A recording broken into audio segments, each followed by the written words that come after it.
VIP से याद कर लीजिए पावर का formula, power is equal to voltage into current. Current को आई से लिखते हैं, वोल्टेज को वी से लिखते हैं, पावर को पी से लिखते हैं। अगर अब अपनी निकालनी है पावर एसी सर्किट में, एसी सर्किट कौन सा होता है, जैसे हमारे हिंदुस्तान में जो बिजली आती है वो ऑल्टरनेटिंग करंट होता है। एक होता है डायरेक्ट करंट, उसे बोलते हैं डीसी, एक होता है ऑल्टरनेटिंग करंट, उसे बोलते हैं एसी। तो जो पावर होती है वो कैसे निकालते हैं एसी सर्किट में।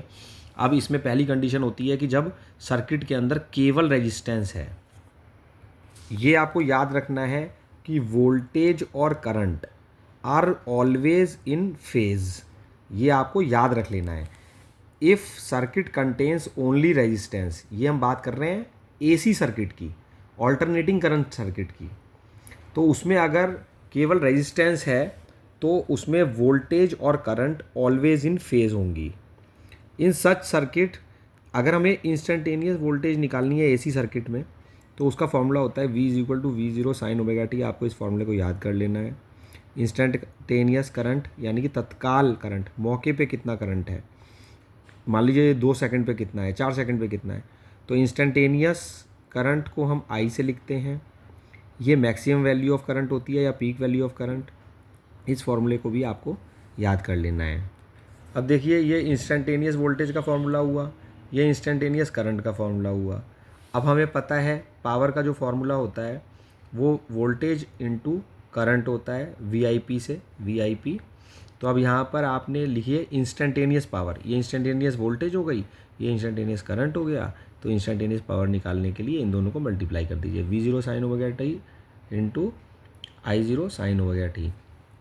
ये हो गया V0 और I0, देखिए ये V0 और I0 और ये sign omega T into sine omega T, sign square omega T. अब देखिए यहाँ पर हमने देख लिया कि P को लिखेंगे इंस्टेंटेनियस पावर, V0 को लिखेंगे इंस्टेंटेनियस,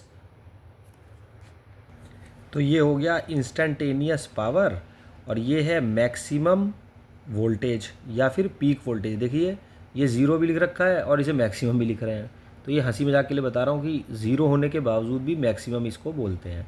तो ये maximum value of alternating current या फिर peak value of alternating current, ये maximum value of alternating voltage या peak value of alternating voltage. अब देखिए ये पूरी साइकिल के लिए साइन स्क्वायर ओमेगा टी की वैल्यू होती है, आपको याद कर लेना है 1/2। तो अब एवरेज पावर लिखने के लिए हमने यहाँ पर इंस्टेंटेनियस पावर तो पी से लिख दिया, लेकिन एवरेज पावर लिखने के लिए पी के ऊपर एक बार लगा दी। और यहाँ पर क्योंकि साइन स्क्वायर ओमेगा टी 1/2 होता है पूरी साइकिल के लिए, तो ये देखिए हमने यहाँ पे लिखा है 1/2 V0 और I0। एवरेज वैल्यू निकाली है साइन स्क्वायर ओमेगा टी की 1/2। तो ये लिख के अब आपने क्या करा, इसको 2 को स्प्लिट कर दिया, √2 इंटू √2 क्या होता है, 2 होता है। तो V0/√2 और I0/√2। अब देखिए ये आपको फॉर्मूला और याद करना है कि I0 is equal to √2 IRMS, V0 is equal to √2 VRMS। तो यहाँ से तो एवरेज वैल्यू ऑफ पावर हो जाएगी VRMS into IRMS when only resistance is use in AC circuit. ये एवरेज पावर तब है ये फॉर्मूला जब AC सर्किट में केवल रेजिस्टेंस यूज़ करी गई है।